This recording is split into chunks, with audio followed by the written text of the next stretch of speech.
आज का क्लास हर दिन की तरह 2-3 क्वेश्चन से शुरू करते हैं।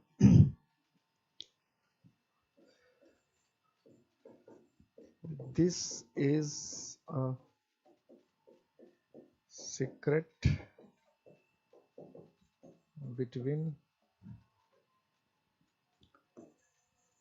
You and I.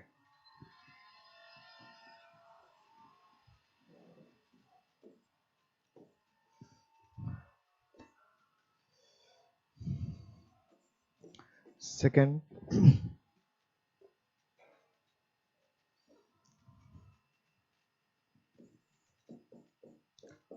all the agendas are not clear.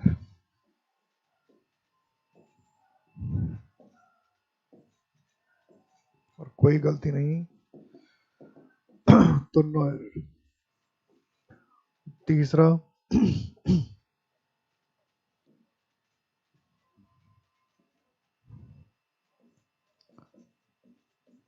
there are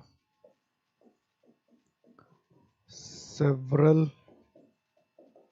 crises in our country.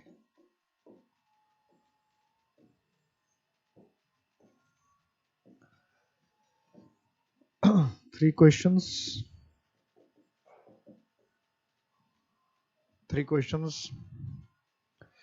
One का सी, टू का बी। जवाब फटाफट आ गया एकदम, बुलेट की स्पीड से जवाब आया आप लोगों का। तो भारत में भी बुलेट ट्रेन आ रहा है और आपका जवाब भी एकदम बुलेट की स्पीड से है।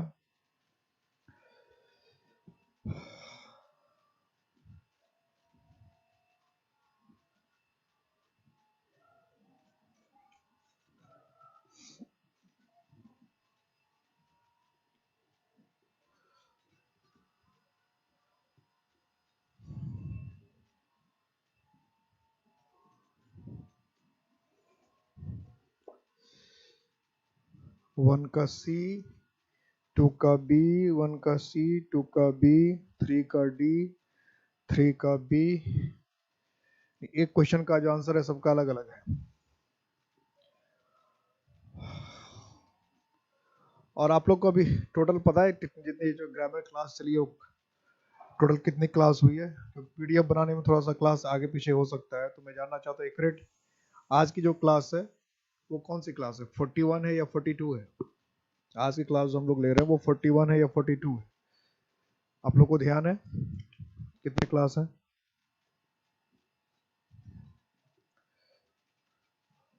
आज का जो क्लास हम लोग कर रहे हैं ये 41 क्लास है या 42 क्लास है?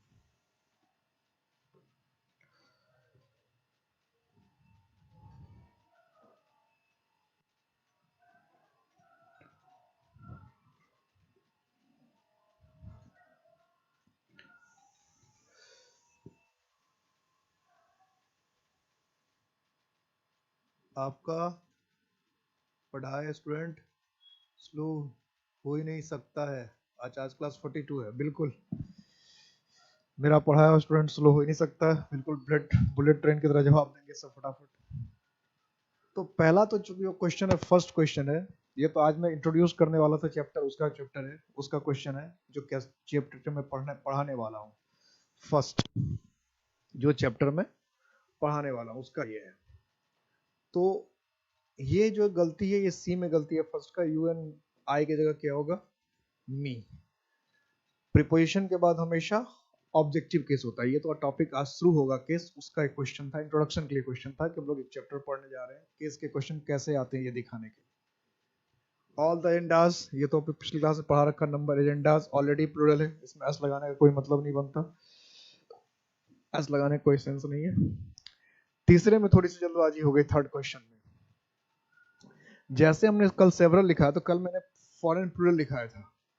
तो क्राइसिस का पिछली क्लास, कल कह रहा मतलब पिछली क्लास, कल कहने का मतलब पिछली क्लास में जब नंबर चैप्टर खत्म हुआ तो क्राइसिस का प्लूरल मैंने बताया था क्राइसिस। IES को हमको क्या करते हैं, ES कर देते हैं, क्राइसिस का, किसे क्राइटेरियन का क्राइटेरिया, क्राइसिस का क्राइसिस। तो ये बताया था, तो जल्दबाजी में थोड़ा सा आगे पीछे हो गया। और लोगों का एक का स्टूडेंट का सिर्फ गलत जवाब हुआ, तो और सबका तो सही जवाब था, कई लोगों का बिल्कुल सही जवाब था। खैर क्राइसिस को प्लूरल क्या करते हैं, IES की जगह यहाँ लिख रखा है सेवरल। सेवरल का मतलब क्या, एक से अधिक, तो क्राइसिस को क्या होना चाहिए, प्लूरल होना चाहिए। तो क्राइसिस जब प्लूरल होता है उसमें क्या होता है, IES की जगह ES लगता है। खैर अब आते हैं हम लोग नए टॉपिक पे। आज हम लोग स्टार्ट करने वाले नया टॉपिक, केस। ये जो तीनों चैप्टर है, नाउन, नंबर, केस, ये तीनों एक दूसरे से रिलेटेड है। और इस तीनों चैप्टर का अगर आपको कंसेप्ट क्लियर हो जाता है, तो आपको एक ग्रामर का एक अलग सा इमेज बनता है। ये इस तीनों चैप्टर को पढ़ने के पहले आप जो इंग्लिश ग्रामर के विषय में सोचते हैं वो, और इस तीनों चैप्टर पढ़ने के बाद जो आपको इंग्लिश ग्रामर की सोच होती है वो बदल जाती है, सोच बदल जाती है, इंग्लिश ग्रामर को देखने का नजरिया बदल जाता है।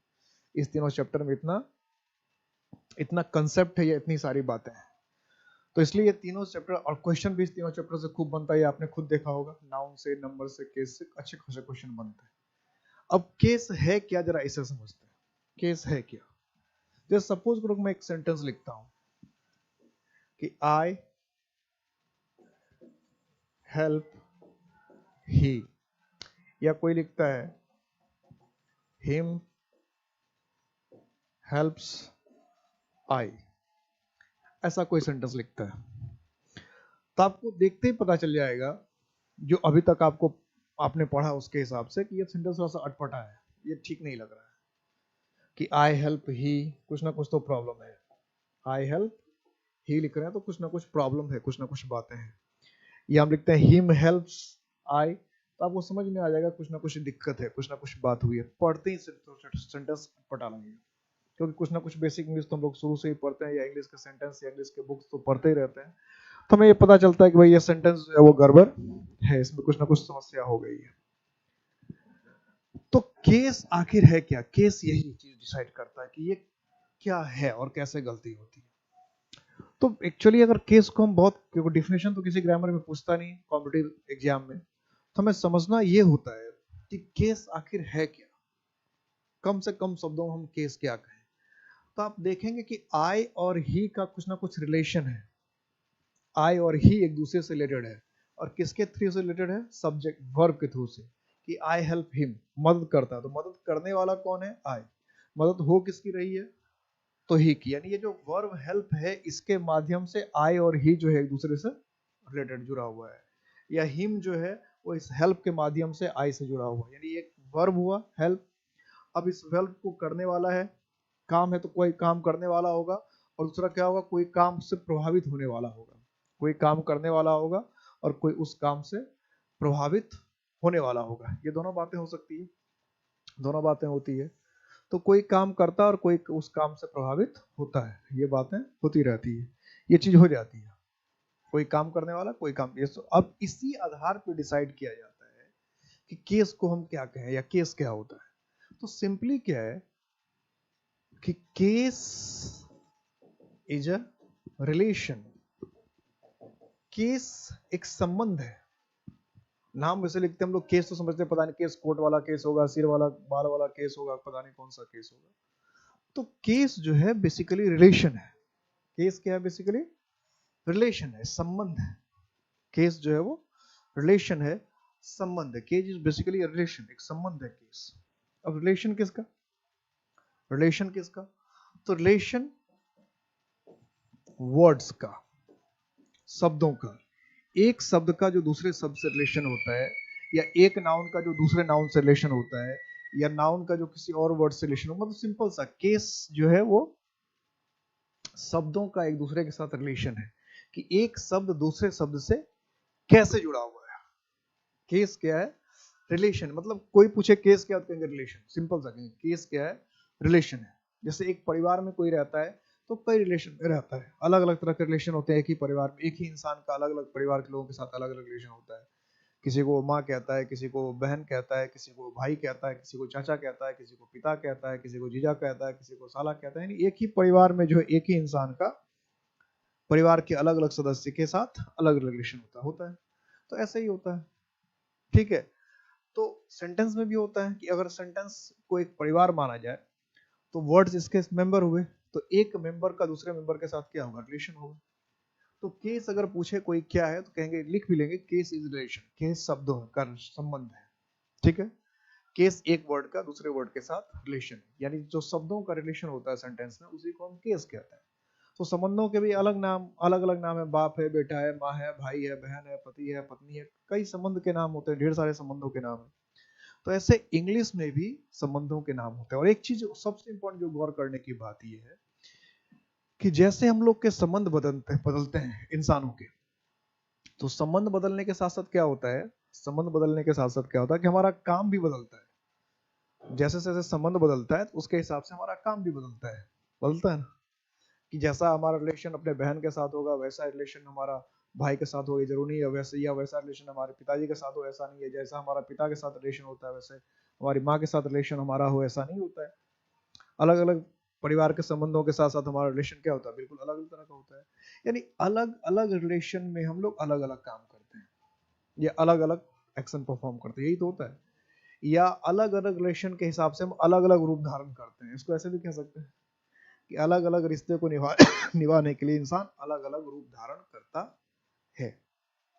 यही चीज केस में भी होता है, वर्ड्स के साथ भी होता है। वर्ड्स भी क्या करता है, words change their form in keeping with their relations.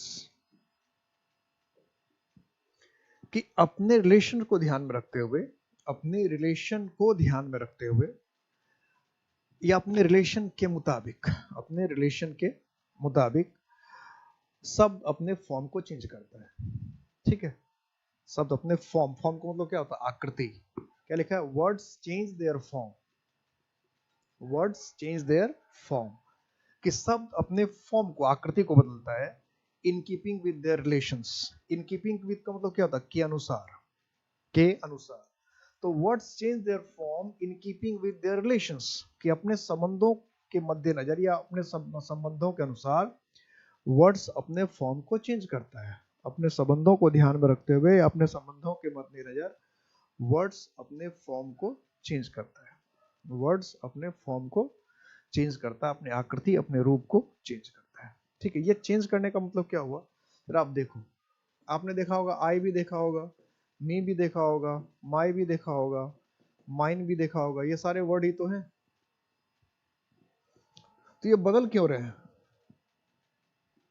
कभी आपको आई लिखना है, कभी मी लिखना है, कभी माई लिखना है, कभी माइन लिखना है, क्यों। तो वर्ड हित का फॉर्म तो आई का ही तो बदला हुआ फॉर्म है सारा। अगर आई नहीं होता तो मी होता ही नहीं, आई नहीं होता तो माई भी नहीं होना था, आई नहीं होता तो माइन भी नहीं होना था। तो ये जो सारे वर्ड्स के फॉर्म देख रहे हैं हम, ये वर्ड्स अपने फंक्शन के हिसाब से, अपने काम के हिसाब से बदलता रहता है।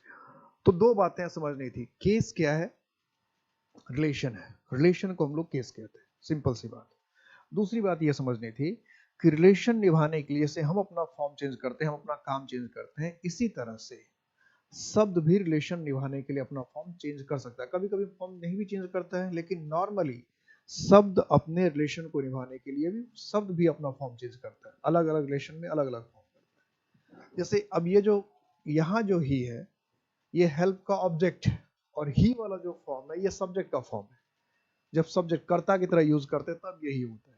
जब हम ऑब्जेक्ट की तरह यूज करते हैं तो ही का फॉर्म ये नहीं है, ही का फॉर्म क्या है, हिम, ऑब्जेक्ट की तरह, सफरर की तरह। जब काम पर उसका असर पड़ता है, ठीक है, जब कोई काम होता है और उस काम का किसी पर असर पड़ता है तो उसको हम ऑब्जेक्ट कहते हैं, ऑब्जेक्ट। और ऑब्जेक्ट का जो फॉर्म है ही का क्या होता है, हिम होता है। तो यहाँ पे ही नहीं होना चाहिए, क्या होना चाहिए था, हिम होना चाहिए था। इसी तरह से अगर यहाँ देखें तो ये हेल्प क्या है, वर्ब है। अब इस वर्ब को अंजाम देने वाला, इस वर्ब को पूरा करने वाला कौन है, तो ही है। अब हिम क्या होता है, अभी पता चला कि हिम क्या होता है, ऑब्जेक्ट फॉर्म होता है। हिम क्या होता है, ऑब्जेक्ट होता है। अभी हमने ये देखा कि हिम ऑब्जेक्ट होना चाहिए, लेकिन इसमें क्या कर रखा है, इसमें तो सब्जेक्ट की जगह पे हिम का इस्तेमाल कर रखा है। तो हिम अगर ऑब्जेक्ट होता तो हम इस्तेमाल कर लेते, ऑब्जेक्ट होता तो इस्तेमाल कर लेते, लेकिन यहाँ तो क्या है, मदद करने वाला है हिम, तो इसलिए यहाँ पर हिम नहीं होना चाहिए, क्या होना चाहिए था ही। तो यानी मेन जो गलती केस की करता है वो दो तरह की करता है, कि जो फॉर्म है, जो केस का फॉर्म होना चाहिए, यानी सब्जेक्ट है तो सब्जेक्ट वाला फॉर्म नहीं यूज करेगा, ऑब्जेक्ट है तो ऑब्जेक्ट वाला फॉर्म नहीं यूज करेगा, मेन गलती यही करता है, फॉर्म चेंज करता है। या दूसरा कोई फॉर्म होना चाहिए, पॉसेसिव केस का फॉर्म होना चाहिए, ऑब्जेक्टिव केस लिख देगा, ऑब्जेक्टिव केस का होना चाहिए फॉर्म, पॉसेसिव केस लिख देगा। फॉर्म मेन गलती करता है, फॉर्म बदलना। लेकिन फॉर्म बदलने से पहले हमको ये पता होना चाहिए केस कितने तरह का होता है और किस केस में कैसा फॉर्म होता है, यही पता चलना चाहिए। कि सबसे पहले पता चलना चाहिए कि केस होते कितने हैं, और जितने भी केस होते हैं उसमें किसका क्या फॉर्म होता है, बस ये पता चल जाएगा, यार ढूंढ लेंगे हम लोग। ठीक है, जैसे पता चल जाएगा केस कितने होते हैं और कौन कौन सा केस होता है, तो उसके हिसाब से हम फॉर्म ढूंढ लेंगे। तो सबसे पहले हम केस क्लियर हो गया, केस का बेसिक इंट्रोडक्शन समझ में आ गया। केस क्या है, कि केस है शब्द, ये शब्दों का रिलेशन। केस जो है वो क्या है, वो है शब्दों का रिलेशन, पहली बात। और दूसरी बात क्या है, कि शब्द अपने रिलेशन को शो करने के लिए, अपने रिलेशन को दिखाने के लिए अपने फॉर्म भी बदलता है, अपने फॉर्म को भी चेंज करता है। केस अपने, ये वर्ड्स अपने फॉर्म को भी चेंज करता है रिलेशन दिखाने। तो केस जो होता है, देखते हैं टेक केस होते कितने टाइप के। तो टाइप्स ऑफ केसेस, वर्ड्स के कितने केस होते हैं। तो केस जनरली होते हैं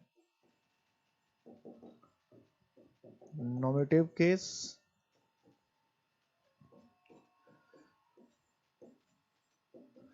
ऑब्जेक्टिव केस। ऑब्जेक्टिव केस को ही थोड़ा सा डिटेल में पढ़ेंगे तो ऑब्जेक्टिव केस दो हो जाता है। ऑब्जेक्टिव केस के दो तरह के हो जाते हैं, डेटिव केस और एक्यूजेटिव केस। फर्स्ट हुआ, सेकंड हुआ, फिर थर्ड में आए तो क्या होगा, वोकेटिव केस, वोकेटिव केस। और फोर्थ में आए तो जेनेटिव केस,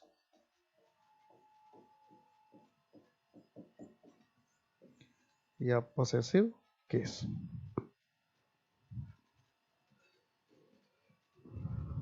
ठीक है,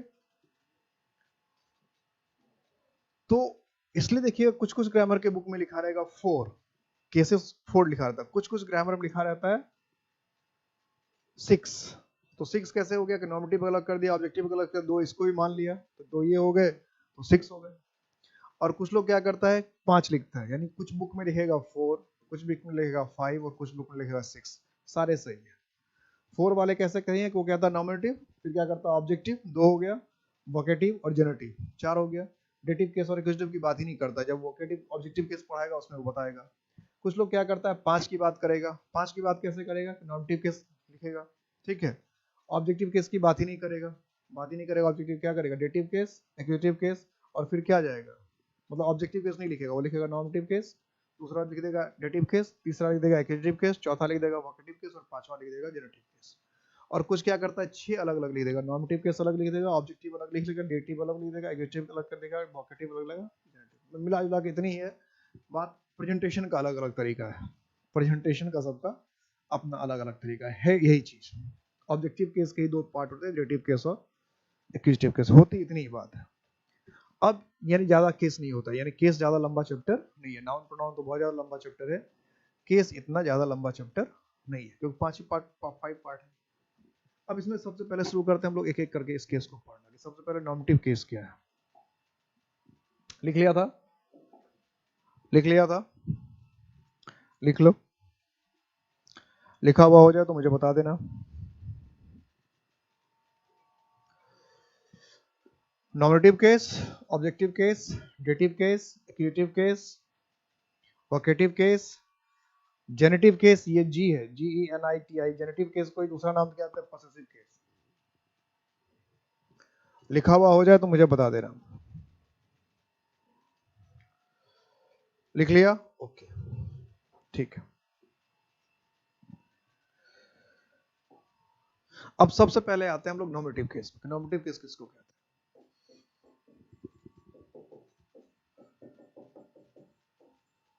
नॉमिनेटिव केस। Nominative case. जैसे कोई भी सेंटेंस होता है तो किसी भी सेंटेंस में एक डूअर होता है, काम करने वाला, या सब्जेक्ट। ये क्या होता है? Who or which perform actions, जो काम को अंजाम देता है। क्या? हु और विच परफॉर्म, या परफॉर्म्स भी कर सकते हैं, परफॉर्म्स एक्शंस। हिंदी में क्या लिखेंगे? जो किसी काम को अंजाम देता है, जो किसी कार्य को अंजाम देता है, या सिंपल सा जो कोई काम करता है। तो अगर कोई काम करता है तो उसको हम लोग या तो कहते हैं सब्जेक्ट, या फिर हम कहते हैं डूअर। डू मतलब क्या होता है? करना। डू मतलब क्या हुआ? कर। जैसे टीच मतलब पढ़ाना, तो टीचर मतलब पढ़ाने वाला। लर्न मतलब सीखना, तो लर्नर मतलब सीखने वाला। इसी तरह से डू मतलब करना, तो डूअर मतलब करता। इसलिए हिंदी में इसको हम करता भी कहते हैं। क्या कहते हैं? करता। काम करने वाले को कहते हैं करता। सिंपल सा है कि जो भी करता है, जिसने भी सेंटेंस में काम किया है, उसको हम सब्जेक्ट कहते हैं। और अगर कोई उस काम को कोई केस पूछेगा कि भाई ये कौन सा केस है, तो कहेंगे नॉमिनेटिव केस। तो सिंपल सा ये हुआ कि द डूअर और subject is in the nominative case. कि डूअर या सब्जेक्ट जो होता है वो नॉमिनेटिव केस में होता है, या डूअर या सब्जेक्ट के केस को हम कहते हैं नॉमिनेटिव केस।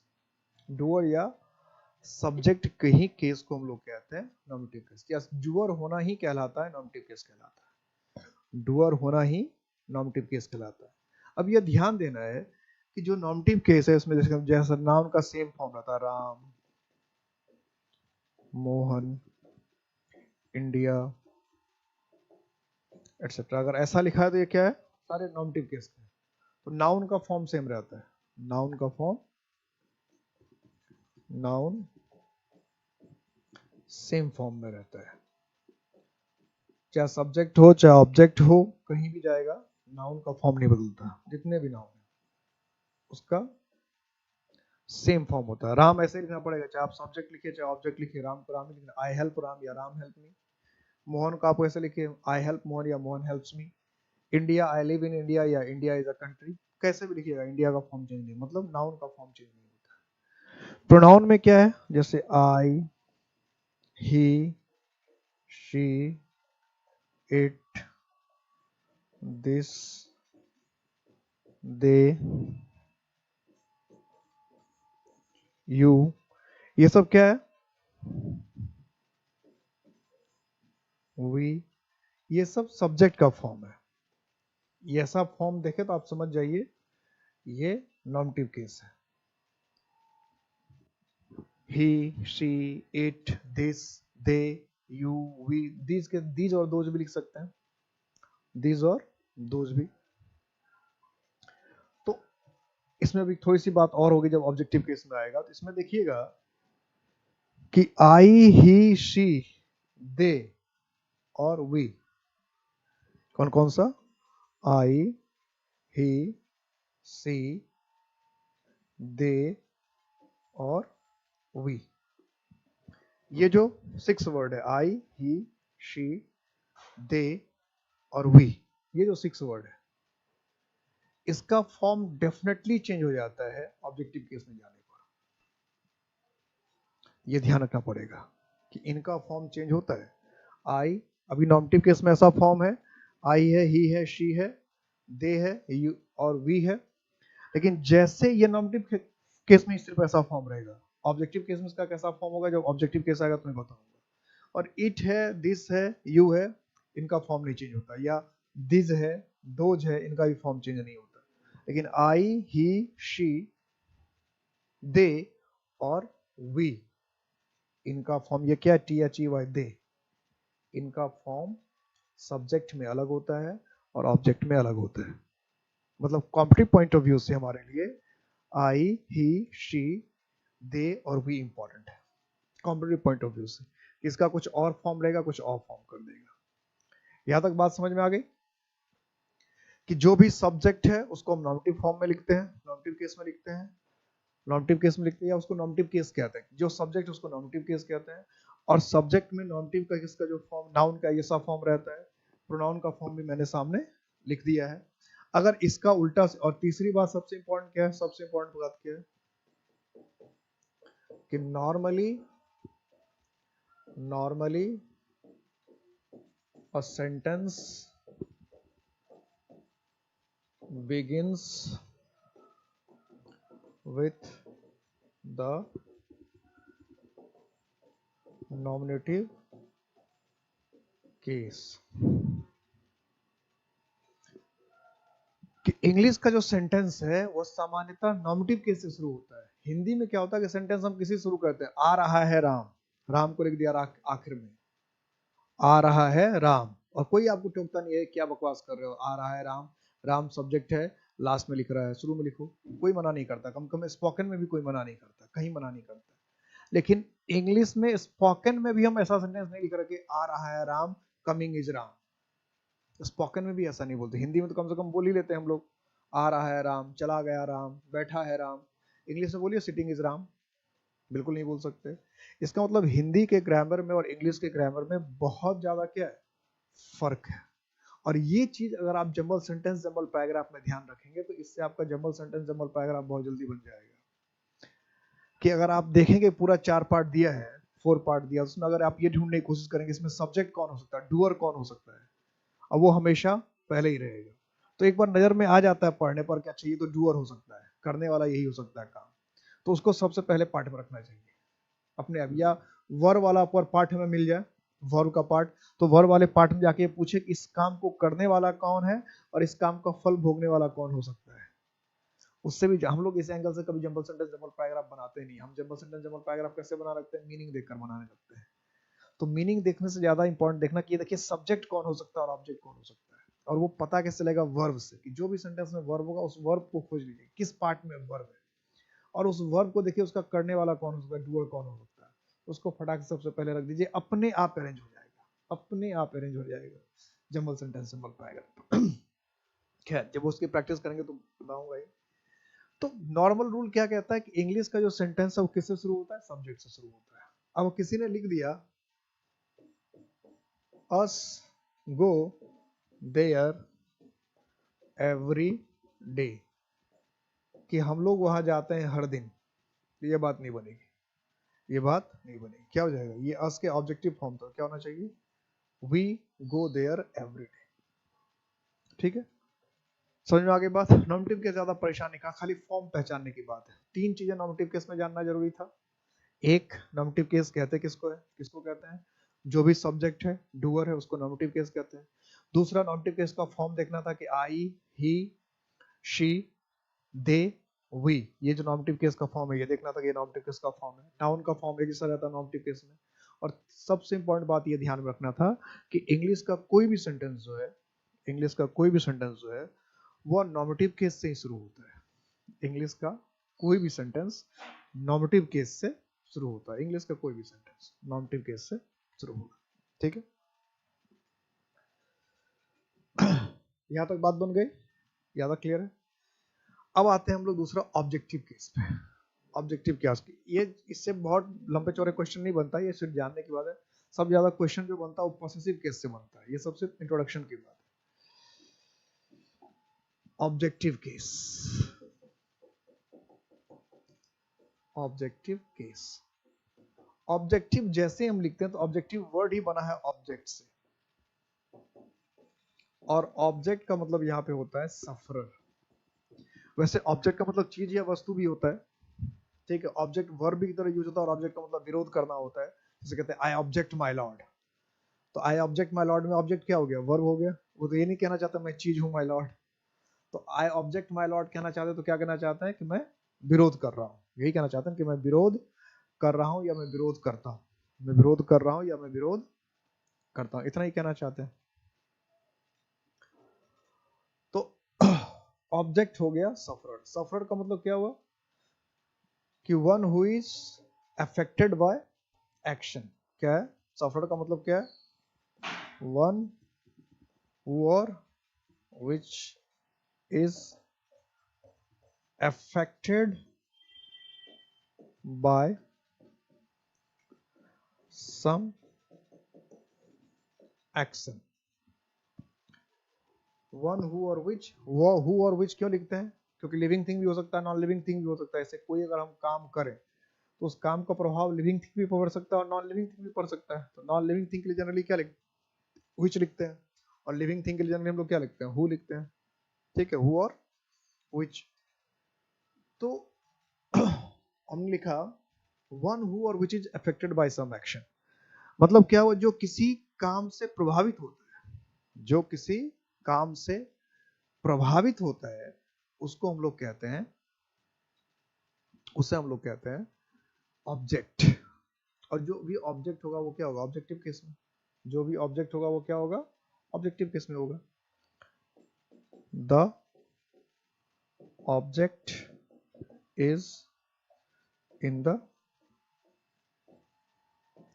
ऑब्जेक्टिव केस, कि जो ऑब्जेक्ट होता है वो ऑब्जेक्टिव केस में कहलाता है, या ऑब्जेक्ट के केस को ऑब्जेक्टिव केस कहते हैं। यानी सीधा ऑब्जेक्ट जो होता है वो ऑब्जेक्ट, सब्जेक्ट जो होता है वो नॉमिनेटिव केस में होता है, या सब्जेक्ट के केस को हम लोग नॉमिनेटिव केस कहते हैं, और ऑब्जेक्ट के केस को हम लोग ऑब्जेक्टिव केस कहते हैं। ऑब्जेक्टिव केस में क्या है? फॉर्म, नाउन का same form, nouns have same form। Objective case में भी नाउन का वही फॉर्म होता है। जैसे हमने कहा राम हेल्प्स मी, तो राम मेरी मदद करता है, राम ही लिखा आपने नाउन का। और इसी को हमने यहाँ तो राम क्या है? सब्जेक्ट है। अगर हम ऐसे कह दें कि I help Ram, I help Ram, तो भी राम क्या है? राम राम ही रह गया, लेकिन अब ये राम तो क्या है? ऑब्जेक्ट है। तो इस सेंटेंस में राम तो सब्जेक्ट है, लेकिन फॉर्म तो आपने राम ही लिखा, और इस सेंटेंस में आप राम ही लिख रहे हैं, फॉर्म नहीं बदल रहा, लेकिन इस सेंटेंस में राम तो क्या है? ऑब्जेक्ट है। तो नाउन चाहे सब्जेक्ट में रहे चाहे ऑब्जेक्ट में रहे, नाउन का फॉर्म नहीं बदलता, नाउन का फॉर्म नहीं बदलता। सब्जेक्ट में भी वैसा ही रहता है, ऑब्जेक्ट में भी वैसा ही रहता है। लिख लीजिए, इसको लिख लीजिए, फिर मैं आगे बढ़ता हूं। सब्जेक्ट ऑब्जेक्ट में क्या है? दोनों का फॉर्म एक जैसा ही है।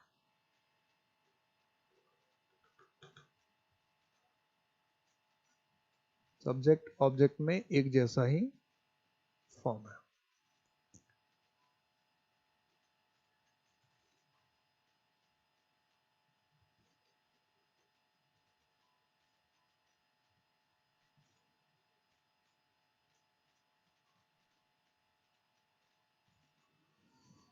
लिख लिया?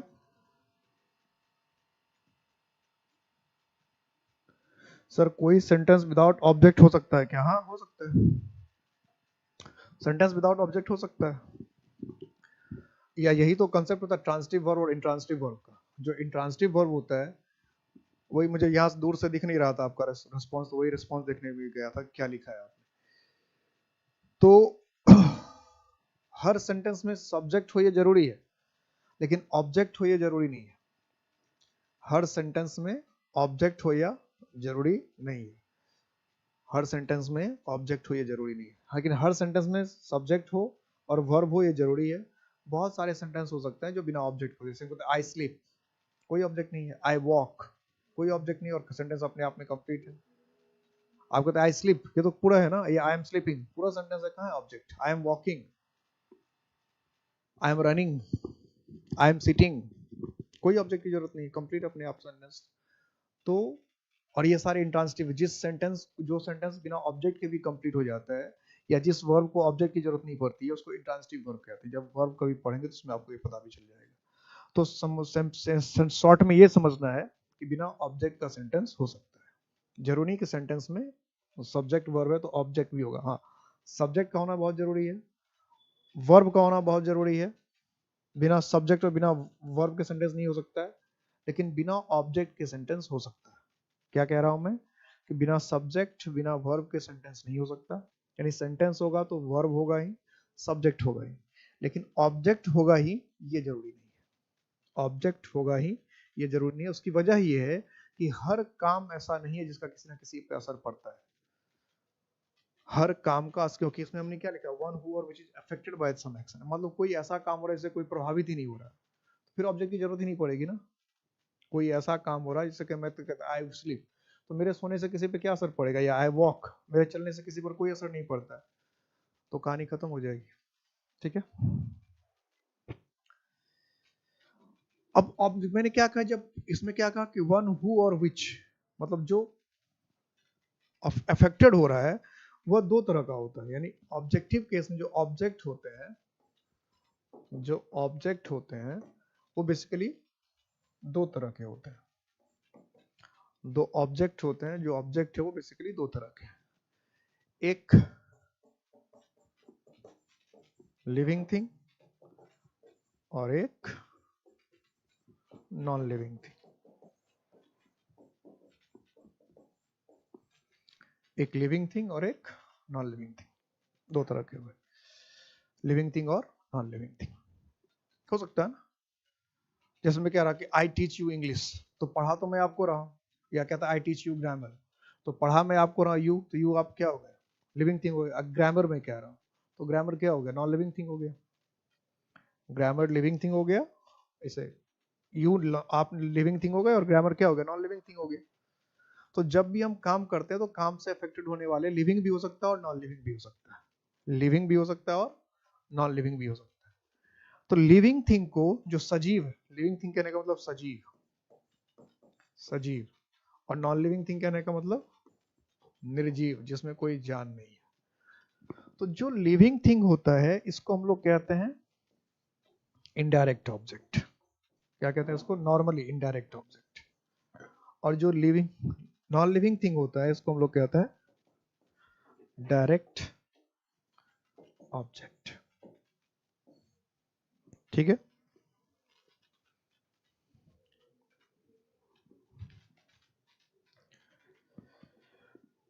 तो इनडायरेक्ट ऑब्जेक्ट, और अब ये मत समझिएगा कि अच्छा लिविंग थिंग को तो डायरेक्ट ऑब्जेक्ट होना चाहिए था, नॉन लिविंग थिंग को इनडायरेक्ट ऑब्जेक्ट होना चाहिए था, ऐसा नहीं है। लिविंग थिंग को ही हम लोग क्या कहते हैं, इनडायरेक्ट ऑब्जेक्ट, और नॉन लिविंग थिंग को क्या कहते हैं, डायरेक्ट ऑब्जेक्ट। नाम थोड़ा सा बदला हुआ है। और इनडायरेक्ट ऑब्जेक्ट को ही हम लोग कहते हैं डेटिव केस, और डायरेक्ट ऑब्जेक्ट को क्या कहते हैं हम लोग, एक्यूजेटिव केस। ठीक है। तो कभी कभी केस पहचानने के लिए दे देता है, ये पूछता केस कौन सा पार्ट्स ऑफ स्पीशीज दे देगा। तो मान लो सेंटेंस है, ये क्लियर हो गया यहाँ तक क्या है कि ऑब्जेक्ट दो तरह का हुआ, लिविंग थिंग हो गया, नॉन लिविंग थिंग हो गया, इनडायरेक्ट ऑब्जेक्ट हो गया, डायरेक्ट ऑब्जेक्ट हो गया। लिविंग थिंग को हम लोग क्या कहते हैं, इनडायरेक्ट ऑब्जेक्ट, और नॉन लिविंग थिंग को हम लोग क्या कहते हैं, डायरेक्ट ऑब्जेक्ट कहते हैं। लिविंग थिंग को इनडायरेक्ट ऑब्जेक्ट, और इनडायरेक्ट ऑब्जेक्ट को ही डेटिव केस कहते हैं, और नॉन लिविंग थिंग को हम लोग क्या कहते हैं, डायरेक्ट ऑब्जेक्ट, और डायरेक्ट ऑब्जेक्ट को हम लोग क्या कहते हैं, एक्यूजेटिव केस कहते हैं, एक्यूजेटिव केस।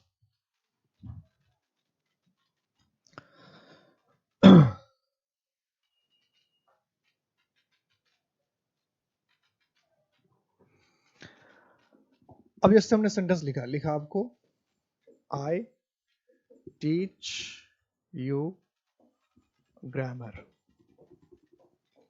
अब इसमें दिया केस पहचानने के लिए, कभी कभी पार्ट्स ऑफ स्पीच पहचानने के देता है क्वेश्चन ना, पार्ट्स ऑफ स्पीच, किसी वर्ड को अंडरलाइन कर देता है उसका पूछता है पार्ट्स ऑफ स्पीच क्या होगा। तो ये क्या हो गया, ये कौन सा केस हो गया, नॉमिनेटिव केस। नॉमिनेटिव केस, ये क्यों है नॉमिनेटिव केस, क्योंकि भाई ये सब्जेक्ट डूअर है, काम कर रहा है, पढ़ा रहा है। ये टीच क्या हो गया, वर्ब हो गया, एक्शन है, ये वर्ब हो गया, ये हो गया एक्शन हो गया। अब ये क्या हो गया, ऑब्जेक्ट हो गया। ऑब्जेक्ट में ये क्या है भाई, तो ये लिविंग थिंग है। लिविंग थिंग, लिविंग थिंग के केस को क्या कहते हैं, लिविंग थिंग को कहते हैं हम लोग indirect object. Indirect object, indirect object कौन सा केस होता है, तो डेटिव केस। यानी सिंपली यू हमारा किस केस में है, डेटिव केस। पूछ देता, डेटिव केस पूछ देगा, यू पूछ देगा, मान लो उसमें दे देगा एक्यूजेटिव केस भी दे देगा, डेटिव केस भी दे देगा, पॉसेसिव केस भी दे देगा, तो ये कौन सा केस हुआ, डेटिव केस हुआ। कौन सा केस हो गया, डेटिव केस। या कभी कोई पूछता डायरेक्ट ऑब्जेक्ट है इनडायरेक्ट ऑब्जेक्ट, क्या कहेंगे भाई, ये इनडायरेक्ट ऑब्जेक्ट है, लिविंग थिंग है तो इनडायरेक्ट ऑब्जेक्ट। अब ये ग्रामर क्या है, ये भी ऑब्जेक्ट है, क्या पढ़ाते हैं तो ग्रामर पढ़ाते हैं। अब ऑब्जेक्ट ये है क्या, तो नॉन लिविंग थिंग है।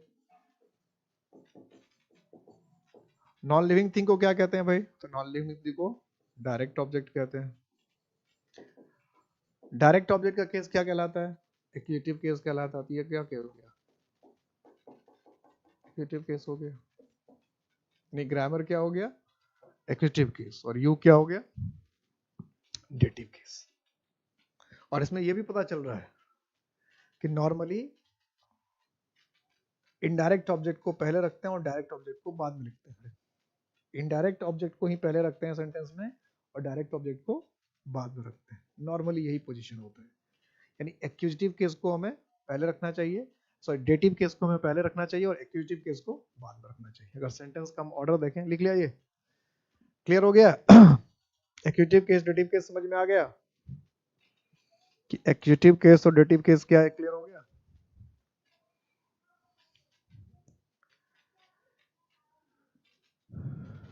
और इसके ऑर्डर से क्या पता चल रहा है, नॉर्मली क्या रखा जाता है कि नॉर्मली यही ग्रामर में होता है। ऐसा नहीं कि आप इनडायरेक्ट को पहले नहीं, उसको भी पहले रख सकते हैं, लेकिन नॉर्मली जो स्ट्रक्चर है ग्रामर का वो ये होता है कि आप डायरेक्ट ऑब्जेक्ट को बाद में रखिए और इनडायरेक्ट ऑब्जेक्ट को पहले रखिए। क्लियर है, यहां तक समझ में आ गई बात कि ये सेंटेंस का स्ट्रक्चर क्या कहता है कि लिविंग थिंग को पहले रखो नॉर्मली और नॉन लिविंग थिंग को बाद में रखो। ये नहीं कि यही होना चाहिए, ऐसा ही होना चाहिए। आप ऐसे भी लिख सकते हो, I teach grammar to you, ऐसे भी लिख सकते हो, उल्टा भी कर सकते हैं, लेकिन नॉर्मली होता है I teach you grammar. My father gave me a car, इसको हम ऐसे भी करते हैं, my father gave a car to me, ऐसे भी कर सकते हैं, लेकिन my father gave me a car ये ज्यादा बेहतर होता है ना। तो इसलिए लिविंग थिंग को पहले रखना चाहिए, नॉन लिविंग थिंग को बाद में रखना चाहिए। इसका मतलब ये हुआ कि डेटिव केस को सेंटेंस में पहले रखना चाहिए और एक्यूजेटिव केस को, इससे भी आपको वर्ड्स को अरेंज करने में, जंबल सेंटेंस, जंबल पैराग्राफ आपको मदद करने में, अरेंज करने में मदद मिलेगा। कि जो लिविंग थिंग वाला पार्ट होगा वो पहले होगा, जो नॉन लिविंग थिंग वाला पार्ट होगा क्या होगा, नॉर्मली बाद में होगा। तो अगर सेंटेंस के स्ट्रक्चर को देखें हम लोग बेसिकली इंग्लिश का, तो इसलिए देखिए बचपन से हमने क्या पढ़ा कि सेंटेंस का जो स्ट्रक्चर होता है वो क्या होता है, सब्जेक्ट सबसे पहले, फिर वर्ब, फिर ऑब्जेक्ट, और ऑब्जेक्ट का भी क्या स्ट्रक्चर है, तो पहले डेटिव केस और फिर जाके एक्यूजिटिव केस, है ना। यही स्ट्रक्चर हुआ कि subject verb dative case plus accusative case. अगर सेंटेंस की बनावट देखें इंग्लिश की, तो बेसिकली सेंटेंस की बनावट होती है सब्जेक्ट पहले आता है, वर्ब उसके बाद आएगा, उसके बाद ऑब्जेक्ट आएगा, ऑब्जेक्ट में भी लिविंग थिंग पहले आएगा, नॉन लिविंग थिंग बाद में आएगा अगर ऑब्जेक्ट है तो। अगर ऑब्जेक्ट नहीं है कोई बात नहीं, फिर सब्जेक्ट वर्ब हुआ। और ये जरूरी कि इंग्लिश में कि हर सेंटेंस में ऑब्जेक्ट आए, हर सेंटेंस में ऑब्जेक्ट आए, ये जरूरी नहीं है। तो क्लियर हो गया। और यही वजह है इसकी थोड़ी बहुत जरूरत, जब आप वॉइस में पढ़ेंगे तो इसकी जरूरत पड़ेगी आपको।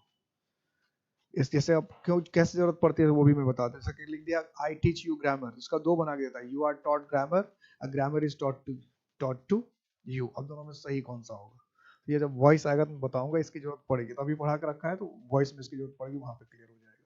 वॉइस चैप्टर जो होता है ना, नरेशन और वॉइस, डायरेक्ट इनडायरेक्ट या एक्टिव पैसिव जिसको आप लोग कहते हैं, तो उसमें इसकी जरूरत पड़ेगी। तो आज के क्लास में हम लोगों ने क्या क्या पढ़ा, छोटे छोटे टॉपिक है, ये बहुत इंपॉर्टेंट टॉपिक है, छोटे छोटे टॉपिक है, कभी कभी इससे क्वेश्चन पूछ लेता है। पॉसेसिव केस से सबसे ज्यादा क्वेश्चन पूछता है, ये सब मतलब केस में पॉसेसिव केस से सबसे ज्यादा, लेकिन आता ये सब भी है। तो आज हमने केस किसको कहा, इसे पढ़ा। नॉमिनेटिव केस किसको कहते हैं ये देखा। ऑब्जेक्टिव केस क्या होता है ये देखा। ऑब्जेक्टिव केस में दो होते हैं, living thing, non living thing, dative case और एक्यूजिटिव केस।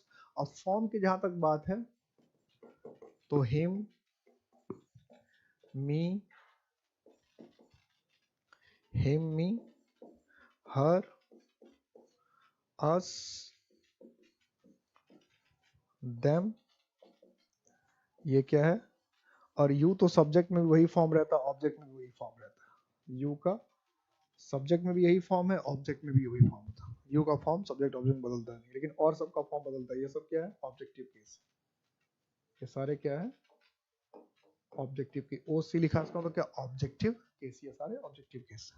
हिम, और क्या बताया था कि इट, ये से लिखते हैं इट, दिस, दैट, दीज और दोज, इसका सब्जेक्ट और ऑब्जेक्ट में सेम फॉर्म रहता है। आराम से लिख लीजिएगा कि इट, दिस, दैट, दीज और दोज, ये सब्जेक्ट के रूप में भी रहेगा तो भी यही फॉर्म रहेगा, ऑब्जेक्ट में रहेगा तो भी यही फॉर्म होगा। यू भी थोड़ा सा बदमाश है, यू का भी इसी में यू को डाल सकते हैं कि यू को भी सब्जेक्ट में भी यही फॉर्म होगा, ऑब्जेक्ट में भी यही फॉर्म होगा, और ये जो फॉर्म है हिम, मी, हर, अस और देम, ये ऑब्जेक्टिव फॉर्म है जो बदला हुआ, और सब सब्जेक्ट और ऑब्जेक्ट में सेम फॉर्म रखता है। ठीक है, तो पूछने के लिए यही यही जो 5 वर्ड है यही ज्यादा परेशान करता है। ठीक है,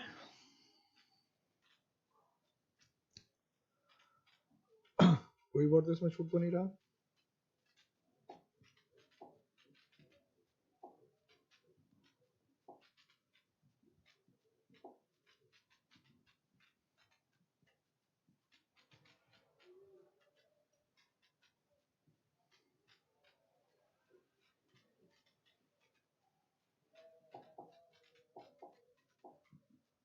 ओके,